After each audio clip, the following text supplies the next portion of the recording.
ரைமிங்கான மாசான டயலாக் பேச வச்சு தேஜரசு சார் அவர்களை பேச அழைக்கிறோம். எப்பவும் போல 9 மணிக்கு மேலே பேச வச்ச எல்லாருக்கும் நன்றி. பழக்கம் போல நீங்க விஜய் சார் பேசும்போது சொல்லாதீங்க. அது யார் சீக்கிரம் முடிக்க சொன்னது? நீங்க வாங்க, இங்கே சொல்லுங்க சார், சீக்கிரம் முடிங்க. யார் சொன்னது? கெட்டல் பண்ணீங்களா? ஏன் இப்படி பேசுறாங்களா? ஏன் சொன்னாங்க? என்ன ஊர மொத்த ஊடகத்துக்கு தப்பு சார். யார் ஊட்ட பண்றது மொத்த ஊடகத்துக்கு தப்பா போயிடும். பேச ஆரம்பிச்சு யாரு கிட்ட பண்ணிட்டானுங்க? இது முதல் மேடை இல்லை. அப்போ சொல்றேன், உங்களுக்கு லேட் ஆச்சுன்னா நீ கிளம்புங்க. அது வேலை இருக்கும் உங்களுக்கு. உங்களை கட்டாயப்படுத்தல. ஆரம்பிக்கும் போதே சூடேற்றி விட்டுரு. இல்லை நீங்கள் சார் பத்திரிகையாளர்கள் நீங்கள் கொஞ்சம் கவனிச்சுங்க. இதை மொத்தம் எல்லாருக்கும் இது ஒரு அனாவரமாக செய்யறது. நீங்கள் பார்த்துக்க. நீங்கள் நான் ஏன் இவ்வளோ பொறுமையாக இருக்கேன்? நமக்கு இது 10-1 100 இருக்கலாம். இவங்களுக்கு இது முதல் மேடை. எல்லாரையும் கூப்பிட்டு கவனிக்கும் போது நான் பொறுமை உட்காந்துருக்கேன்ல. ஏன்? இது அவங்க ஃபங்க்ஷன், அவங்க சந்தோஷம், அவங்க கொண்டாடுறாங்க. கஷ்டம் பலவரத்தையும் கொண்டு வந்திருக்காங்க. அசிஸ்டன்ட்லேருந்து ஸ்டில் ஃபோட்டோகிராஃபர்லேருந்து எல்லாத்தையும் கூட சாப்பிட்டு ஒரு சந்தோஷப்படுத்துறாரு. நான் பொறுமையாக இருந்தேன்னா சீக்கிரம் நான் சொன்னேன்னா நான் இங்கே ஈஸியாக போகணும். 1 hour ஆகும். ஏன் பொறுமையாக இருக்கேன்? அது மதிக்கிறேன். இல்லை இதுக்கப்புறம் அப்படி யாரும் சொன்னால் நேரம் இங்கே வாங்க, உங்கள் மூஞ்சி நான் வெளிச்சந்து பேசுகிறேன்.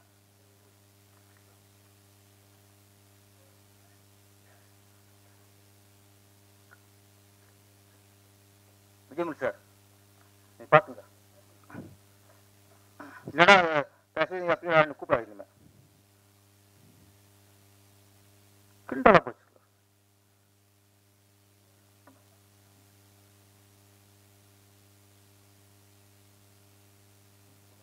இல்லை ஆரம்பிக்கும் போது தப்பு இல்லை.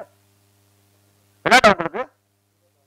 இல்லை சார், ஒரு ஃபங்க்ஷனுக்கு ஒரு பிஆர்ஓ எல்லாரும் அசூல் பண்ணி கொண்டு வந்து ஃபங்க்ஷன் நடத்த எவ்வளோ பிரச்சனை தெரியுமா உங்களுக்கு? ஒரு விஐபி எவ்வளோ கஷ்டம் கூப்பிடுறாங்க தெரியுமா உங்களுக்கு?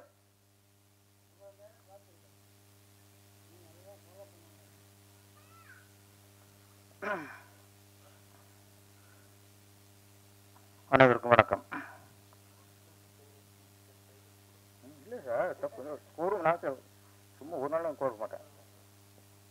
இத்தனையோ எல்லாம் பேசுறீங்க. நான் பொறுமை கதை இல்லை. நான் பேச மாட்டேன். அது யாரும் குசு நான் குறிப்பிட்ட யாரும் ஒருத்தப்பட்டிருக்காது. ஓகே இல்லை மொத்தமாக எல்லாருக்கும் மீடியா தப்பாக போயிருங்களா? அனைவருக்கும் வணக்கம். இங்கே எல்லாருமே சிறப்பாக பேசுனாங்க. முதல்ல இந்த ஐஏஎஸ் கண்ணம்மா மேடை இசை வெளியீட்டு விழா அப்படிங்கிறத விட நம்ம பிஆர்ஓ விஜய் அவர்களுக்கு ஒரு அரங்கேற்ற மேடையாக அமைஞ்சிச்சு. வாழ்த்துக்கள். ஆமாம் ஆமாம், அவர் முதல்ல ஒரு பிஆர்ஓ பணிபுரி படத்தில் நான் வந்து பங்கு வருது. நான் வந்து சந்தோஷமாக நினைக்கிறேன். வர ஆமாம். அப்புறம் இந்த படத்துக்கு என்னோட அசிஸ்டண்ட் முரளி தான் கூப்பிட்டாப்புல. சார் இந்த படம் சார் ஐஏஎஸ் கண்ணம்மான் படம் நீங்கள் வரணும்ட்டு. நான் ஏற்கனவே 2 நாள் தொடர்ந்து வந்துக்கிட்டு இருக்கேன். இது தொடர்ந்து 3வது நாள். நான் அப்போ வரலேட்டேன். முதல்ல இப்போ தொடர்ந்து இருக்குது. இன்னொன்று டிப்ஸ் நிறைய மீட்டிங் இருக்குது. மேதி நாத்தோட வேலைகள் நடந்துக்கிட்டு இருக்குது. அது ஒரு போயிட்டுருக்கு. இப்போ செல்வம் சார் கோச்சு போகிறோம் அப்படின்ட்டு நான் இந்த படம் விட்டுருவோம். நேரம் சின்ன பக்கம் பேக் வந்துடுது. நான் அப்புறம் திருப்பியும் அவர் விடலை. இல்லை சார் நீங்கள் தான் வேணுங்கிறாங்க, நம்ம கேட்குறாங்க சார்ன்ட்டு. சரி ஓகே அப்படின்னு பேர சொல்ல அன்பாக கூப்பிட்றாங்களே நினச்சேன். அப்புறம் தெரிஞ்சது நம்ம ராஜசோழன் வந்து ஒரு ஈக்குவேஷன் கூப்பிட்டுருக்காரு. நம்ம கிட்ட அஸ்டால் சேர்த்து ட்ரை பண்ணோமே, நம்மளை சேர்த்துக்கலையே. நம்ம ஒரு படம் எடுத்து அதை முடிச்சு அவரே கூட உட்கார வைக்கணும் அப்படின்னு உள்ள ஒரு திட்டம் தான், பெரிய திட்டம் தான் அது. அது இப்போ ஒரு பேச தெரிஞ்சுது. ஆமாம், நான் அவாய்ட் பண்ணேன் சார், என்ன உங்களை சந்திக்காமல் இருந்திருக்கோம். ஆமாம், ஆனால் நான் ஒன்று ஒரு புரிஞ்சுக்குங்க, இண்டஸ்ட்ரியில் சேர்ந்து அசிஸ்டண்ட்டாக இருந்து படம்லாம் லேட்டாக இருக்கணும் உங்களுக்கு. இப்போ சீக்கிரம் வந்துட்டீங்க நீங்கள். ஏன்னா யாரும் சேர்த்துக்கலன்னு ஒரு வெறி வரும். ஏன்னா என்னைய சேர்த்துக்கல, நீங்கள் என்ன உள்ள விடலை, வந்து காட்டலாம் பார். எவனுக்கு ஒரு வெறி வருதோ அவன் சீக்கிரம் டேரக்டர் ஆகிருப்பான், எவனுக்கு ஒரு வெறி வருதோ உட்காந்துட்டு இருப்பான். உங்களுக்கு அந்த வெறி வந்ததுனால நீங்கள் வந்து டேரக்டர் ஆகிட்டீங்க. ஓகே, இப்போ தான் நான் ஏன் வந்துங்கிற விளக்கம் எனக்கே தெரிஞ்சு, காரணம் தெரிஞ்சு போச்சு. வாழ்த்துக்கள் சார், வாழ்த்துக்கள். ஆமாம், டி ராஜனுக்கு அப்புறம் கதை, திரை, வசனம், இசை, பாடல்கள், டைரக்ஷன், தயாரிப்பு, நடிப்பு எல்லாம் அடுத்த டிஆர் தான் நீங்கள். ஆமாம் ஆமாம், பிஆர் ஒன்று விட்டு வச்சுனாப்புல, அது அவர் நாங்கள் விட மாட்டோம்ல, விஜயமுறை விட மாட்டார். ஜான் நல்லா பேசினார். ஆனால் இதே விஷயங்கள் லைஃப் ரொம்ப அடிபட்டுருக்காரு. ஆமாம், ரொம்ப மிதிப்பட்டுருக்காரு. ஆமாம், வாழ்க்கையில் அந்த மாதிரி வந்தவங்களாம் அந்த மாதிரி பேச முடியும். ஆமாம், அவனு சொன்னார் நல்லா, நமக்கு பின்னாடி குறை பேசுகிறவங்கள கண்டுக்காத அப்படின்ட்டு. முன்னாடி குறை பேசுறவங்களும் மதிக்கணும். ஏன்னா இவங்களா இதை மன்னிச்சிடும், யாரும் ஒருத்தருக்கா மொத்தமாக நம்ம யாரையும் பார்த்துக்க முடியாது. நண்பர்கள் கூட்டம் அதிகம் இங்கே. அதே மாதிரி எப்படி பின்னாடி யார் குறை சொல்கிறாங்களோ அதை எப்படி மைண்ட் ஏற்றக்கூடாதோ, அதே மாதிரி நம்ம முன்னாடி நம்ம பூணு சொல்கிறாங்கல்ல, அதை மைண்டில் ஏற்றவே கூடாது. பின்னாடி குறை சொல்கிற மோசம் யாருன்னா நம்ம பொழுது ஏற்றி விட்டுருவோம். நம்ம இன்னும் நம்மளும் வச்சுக்கல முடிச்சு லைஃப். ஆமாம், புகழ்றதான் நாளைக்கு நம்ம காலம் வருவான். அதனால் எங்கே அதிகம் புகழ்றானோ அதை இவன் புகழ்றது கரெக்டாக அப்படின்னு நம்ம யோசிக்கணும். கரெக்டாக தான், ஓகே பரவாயில்ல. இவன் நம்ம தகுதிக்கு மீறி புகழ்றானோ, நம்மளை வேற எங்கேயோ தூக்கி வைக்கிறானோ அப்படிங்கும்போது அப்போ அவனுக்கு உஷாராகணும். ஒரு இடம் ஒரு வங்கி தான். நம்மளை எவன் நம்ம தகுதிக்கு மீறி பேசுகிறாங்களோ அவங்கள கொஞ்சம் விலகி இருக்கணும். அவங்களை விலக்கி வைக்கணும், நம்ம விலகி இருக்கணும். அதான் ஜான் சார் நல்லா நிறைய விஷயங்கள் எனக்கே ஆமாம்ல அப்படின்னு தோணுச்சு. அப்புறம் விஜயமுறை சார் வந்து இல்லைக்கா, அது அது குட்டி கதை, குட்டிங்க கதை. எங்கிட்டு தான் யோசிச்சு வரும். நாங்கள் படத்துக்கு ரூம் போட்டு யோசிச்சு கூட உங்களுக்கு காட்டு வர மாட்டேங்குது. கோர்ட்டில் போய் ஜட்ஜியே வளர்க்குற அளவுக்கு ஒரு விஷயத்தை வைக்கிறாரு. நிறைய சமாச்சாரம் அவர்கிட்ட இருக்கு. அது புரியலையா? நான் சொல்றேன், இது வந்து நல்லவங்களுக்கு புரியாது. ஒழுங்கா வாழ்றாங்கல்ல அவங்களுக்குலாம் அவங்க புரியாது. ஆமா, அது கொஞ்சம் இந்த பெண் பித்தர் இருப்பாங்களே அவங்களுக்கு, அவங்க தான் கதை உருவாக்குவாங்க, அவங்களுக்கு புரியுது. ஆமா, அதே மாதிரி அவர் விஜயமுறை சார் வந்து தூப்பாளி ஏதோ கூப்பிட்டாங்கிட்ட வீட்டில் தப்பா நினச்சிட்டு போகிறாங்க, நல்ல வேலை அப்படிமாட்டாரு. அங்கே தப்பா நினச்சிருக்க மாட்டாங்க. நீங்கள் ஜெயந்தி மேடத்தை நீங்கள் கதாநாயகி நடிக்க சொல்லிக்கிறீங்களா, அந்த வீடியோ பார்ப்பாங்க, அங்கேயும் தப்பா நினைப்பாங்க.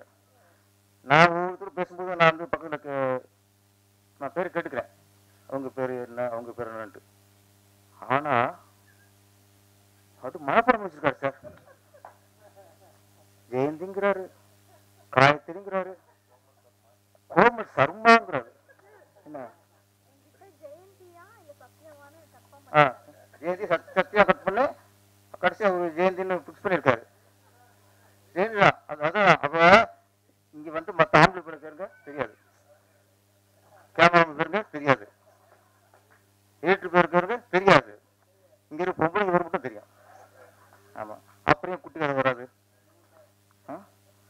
நான் சீக்கிரமே அவர் கவிதை போட்டிருக்காருல்ல, நீங்கள் சின்ன குட்டிங்க கதைக்கிட்டு ஒரு புக்கை கொடுங்க சார், நாங்கள் படிச்சது தெளிவாகிக்கிறோம். ஐஏஎஸ் கண்ணம்மா. கண்ணம்மாங்கிறது தமிழ்நாட்டில் ஒரு வீரியமான பெயர். கண்ணம்மா அது வந்து பாரதியார் ஒரு கனவு புதுமை பெண். அது அந்த பெண்ணுக்கு உருவம் இல்லை.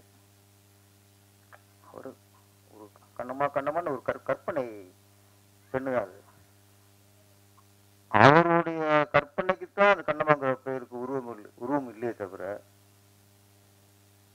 அந்த கற்பனை கண்ணம்மாவுக்கு தமிழ்நாட்டில் நிறைய பேர் உருவம் கொடுத்துருக்காங்க. யாரெல்லாம் டாக்டர் ஆனாங்களோ அவங்கெல்லாம் கண்ணம்மா தான். யாரெல்லாம் ஐஏஎஸ் ஆனாங்களோ அவங்கெல்லாம் கண்ணம்மா தான். யாரெல்லாம் போலீஸ் அதிகாரி ஆனாங்களோ அவங்கெல்லாம் கண்ணம்மா தான். யாரெல்லாம் ஒரு எழுத்தாளர் ஆனாங்களோ அவங்கெல்லாம் கண்ணம்மா தான். இங்கே முன்னேறின எல்லா பெண்களுமே கண்ணம்மா தான். இந்த ஐஏஎஸ் கண்ணம்மா, அதுவும் பாரதியாரின் கண்ணம்மா தான். நம்ம நாட்டில் வீரமங்க வேலுநாச்சியார், முதல் தற்கொலைப்படை குயிலி, அஞ்சலி அம்மா, நிறைய பேருக்கு அப்பவே முன்னாடியே ஆரம்பிச்சிருக்காங்க. கண்ணமக்கள் 1000 கண்ணமக்கள் உருவாச்சு சொன்னாங்களா, லிஸ்ட் போட்டார்ல. ஐஏஎஸ்ல 2000 கண்ணம்மா, டாக்டர் 5000 கண்ணம்மா நிறைய இருக்கும். நிறைய கண்ணமக்களும் நம்ம உருவாக்கிட்டோம். ஒன்றும் நம்ம வந்து நம்ம பெண்கள் முன்னேறலன்ட்டு நம்ம வந்து நம்ம கவலைப்படக்கூடாது. நிறைய முன்னேறிட்டோம். நான் காலேஜில் படிக்கும்போது மொத்தம் 25 பேர் கிளாஸில், 20 பேர் பசங்க இருப்பாங்க, 5 பேரும் பொண்ணு இருக்கும். ஆரம்பிச்சிட்டாங்க, பிரச்சனை ஆரம்பிச்சு வீட்டில். எங்க யார்கிட்ட இங்க நான் பேசுன அங்கே கேட்டுருச்சு. என்ன போன வீட்டில் இருக்கு, இன்னைக்கு கச்சேரி இருக்கு. அப்போ 5 பெண்களே இருப்பாங்க, நாங்கள் 20 பசங்க. நம்ம யாராவது லவ் பண்ணலாம் அப்படின்னு போகல, அதான் ஃபிக்ஸ் பண்ணிக்கலாம். இது ஏன் ஆளு ஒரு பண்ண 4-5 பேர் ஃபிக்ஸ் பண்ணிடுவாங்க. நமக்கு ஒன்றுமே இருக்காது. நான் ஃப்ரெண்ட் அனுப்பிச்சுட்டான், ஃப்ரெண்ட் அனுப்பிச்சுட்டான். அப்போல்லாம் 5 பேர் தான் பெண்கள் வருவாங்க காலேஜ், 20 பேரில். இன்னைக்கு ஆண்களை விட பெண்கள் அதிகம் காலேஜில் படிக்கிறாங்க. பெண் முன்னேறி இருக்காங்கல்ல, எங்க கண்ணமக்கள் முன்னேறி இருக்காங்கல்ல. அதனால இன்னொன்று, இன்னைக்கு பேசின அந்த அம்மா கோமல் சர்மாவா, கோமல் சர்மா தானே கூட கேட்குறேன். ஆமாம், கோமல் சர்மா தெளிவாக பேசுனாங்க, ரொம்ப நல்லா பேசுனாங்க. ஆமாம், சூப்பர், நல்லா பேசுனீங்கம்மா. Okay, super. நான் ஒரு பெண்ணை பேசும்போது தான் நம்ம இது அவங்களுக்கு புரியும். அவங்க படிப்பு மட்டும் இல்லை, இன்னைக்கு நாடு அது நாசமாக போயிட்டு இருக்கு. இன்னைக்கு குட்டியில் அடிமையாயிட்டாங்க, ட்ரக்ஸு. அதெல்லாம் சொன்னாங்க, ஒரு நாட்டை அழிக்கணும்னா அந்த இளைய தலைமுறை அழிச்சா போதும். இளைய தலைமுறை எப்படி அழிக்கணும்? சுட்டுக் கொள்ளணுமா, குத்தி கொள்ளணுமா? அவங்களுக்கு மது பழக்கத்துக்கும் கஞ்சா பழக்கத்துக்கும் அடிமையாக்காலே போதும், நாடு குடிச்சிட போயிடுச்சு. இன்னைக்கு நிறைய ஆயிடுச்சு. நம்ம விழித்துக் கொள்ள வேண்டும். கண்ணமக்கள்ங்கிறது இன்னைக்கு நான் சொல்றேன், படித்து வேலைக்கு போகிற பெண்கள் இல்லை. இன்னைக்கு கண்ணமக்கள் ஒவ்வொரு தாயும் கண்ணமாக இருக்கணும். பிள்ளையை பெற்ற ஒவ்வொரு தாயும் கண்ணமாக இருக்கணும். நம்ம வந்து அரசாங்கத்தை குறை சொல்றது, அவங்கள குறை சொல்றது, அதெல்லாம் இல்லை. நம்ம பிள்ளைகள் நம்ம கரெக்டாக வளர்க்கணும். இன்னைக்கு பெத்த பிள்ளைல யாரு கரெக்டா ஒழுங்கா ஒழுக்கத்தில் வளர்க்குறாங்களோ அந்த ஒவ்வொரு தாயும் இன்னைக்கு கண்ணம்மா. ஒரு ஆணுக்கு வந்து பெண்ணின் அருமை சொல்லிக் கொடுங்க. பெண்ணுனா யாரு, பெண்ணின் சிறப்பு என்ன, பெண்ணின் பெருமை என்ன. இந்தியாவிலேயே நம்ம உலகத்திலே இந்தியாவான பெண்ணின் பெருமை பேசுகிற நாடு, இந்தியாவிலேயே தமிழ்நாடு பெண்ணின் பெருமை பேசுகிற நாடு. அந்த பெருமையை எங்க யார் சொல்லிக் கொடுக்குறீங்க? பிளேஸ்குள்ள போட்டு அது தவக்குற நேரத்திலே பிளேஸ்குள்ள போட்டு நாசம் ஆக்கிறாதீங்க, கூட வச்சுங்க.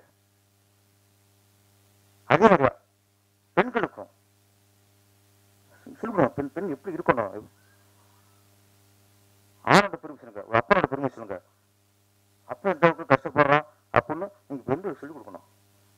உங்க அப்பா கூட குப்பை விட்டுக்கிறது பெரிய விஷயம். உங்க அப்பா கூட வேற எவனும் இந்த குடும்பம் நடத்த முடியாது, சொல்லவே கூடாது. என்ன தவிர உங்க அப்பாட்டெல்லாம் யாரு குடும்பம் நடத்துவா? நிறைய பெண்கள் தன் புருஷனை குறை சொல்லியே பெண்கிட்ட குறைஞ்சிட்டு வளர்க்குறாங்க. எப்படி அப்பனை மதிக்கும்? அதே மாதிரி அப்பாக்கள் குழந்தைகளிடம் அம்மா மட்டம் தட்டுறது, அம்மா சமைக்க தெரியல, அது தெரியல, இது தெரியல. கணவன் மனைவி வந்து குழந்தைகிட்ட வந்து உங்களை கூட குறை சொல்லி பண்ணீங்கன்னா யாரை மதிக்கும்? அது அம்மாவை மதிக்காது, அப்பாவை மதிக்காது, கெட்டு குடிச்சிடப்போம். அப்போ குழந்தை வந்து அம்மாவை மதிக்கணும்னா அப்பா சொல்லணும், அப்பாவை மதிக்கணும்னா அம்மா சொல்லணும். நீங்க இந்த மதிப்பையும் மறைவையும் வளர்த்தா தான் அதுக்கு நாளைக்கு சமூகத்துல நல்ல குழந்தை வளரும். ஆட்கள் மாறி மாறி போடும்போது அதுக்கு வெறுத்து போவோம் முதல்ல. அதனால இன்னைக்கு நம்ம அரசாங்கம் சரியில்லை, ஆசிரியர் சரியில்லை, அதெல்லாம் இல்லை சார். பேரண்ட்ஸ் கரெக்டாக இருந்தா, பேரண்ட்ஸ் ரொம்ப அக்கறையோட குழந்தைய வளர்த்தா குழந்தைகள் நல்லா வளரும். நம்ம வந்து ஸ்கூலுக்கு அனுப்பிட்டா போதும், ஸ்கூலுக்கு ஃபீஸ் கட்டினா போதும், சோத்தை போட்டால் போதும். இப்போ அதுவும் போறதில்லை, ஆர்டர் பண்ணிடுறது, கொஞ்சம் இறங்கிடுது, சமைச்சும் போறதில்லை. இப்போ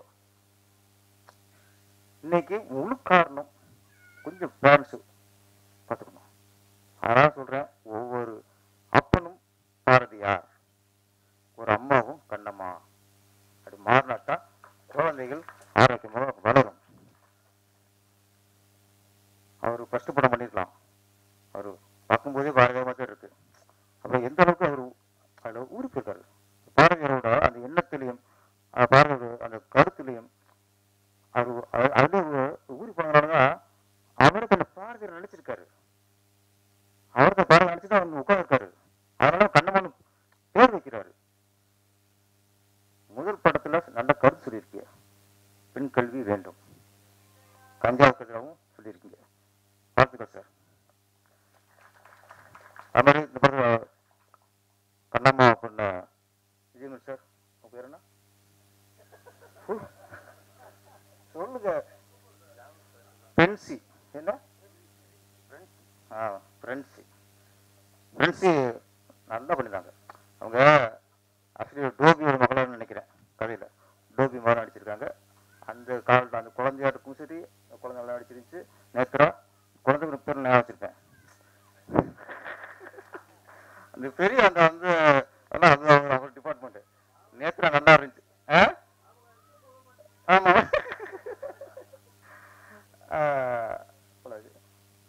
நேத்ரா நல்லா பண்ணியிருந்தாங்க. ஃப்ரெண்ட்ஸ் வந்து அந்த ஒவ்வொரு அதனால சொன்னாங்க ஒவ்வொரு காலகட்டத்திலையும் அது தகுந்த மாதிரி நடிப்பு. அந்த டோபியா இருக்கும்போது அப்போ ஒரு நடிப்பு. அப்புறம் அந்த அந்த சுடிவாரம் போட்டு வருவாங்க, அந்த கம்பீரம் வந்துச்சு. அங்கே கம்பீரம், அந்த லுக் வந்துச்சு.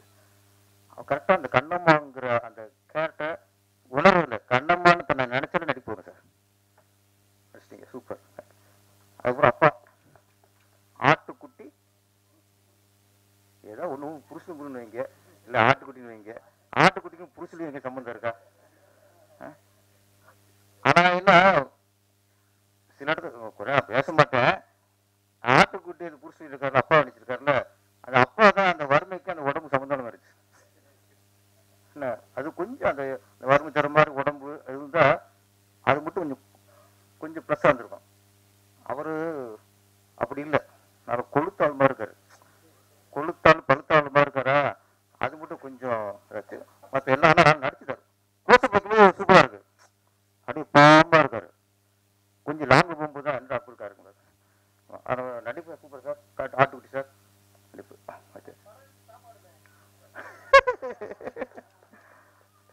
உங்களுக்கு டோபினால பழகுடி சாப்பாடு தான், அந்த காலத்தில் அப்படிதான் இருக்குது. மற்றபடி கேமராமேன் இருக்கு, music director super sir. Aravind பாலாவா நல்லா பண்ணு, அரவிந்த் பாலா நல்லா பண்ணியிருந்தீங்க. பாபு, அரவிந்த் பாபு, ஆமாம் லிரிக்ஸாக நான் புரியுற மாதிரி மியூசிக் போட்டிருந்தீங்க. கேமரா, எடிட்டிங் எல்லா டோட்டல் யூனிட்டும் ஓகே. இந்த படம் கண்ணம்மா மிகப்பெரிய வெற்றி அடையணும். கண்ணம்மான ராசியானது அப்பவுமே பாரதி கண்ணம்மா மிகப்பெரிய ஹிட்டு. ஆனால் என்னன்னா அது பாரதி கண்ணம்மா இல்லை, அது சேரன் கண்ணம்மா. பாரதி கண்ணம்மா இருந்தால் அந்த பொண்ணு இறந்துருக்காது. பாரதி கண்ணம்மா படத்தை மீனா கேட்டு இறந்துருக்காது அந்த கண்ணம்மா. அது சேரன் கண்ணம்மால இறந்துருச்சு. அது மாதிரி இன்னொன்று அனிதா நீட்டில் ஃபெயிலாக போச்சு.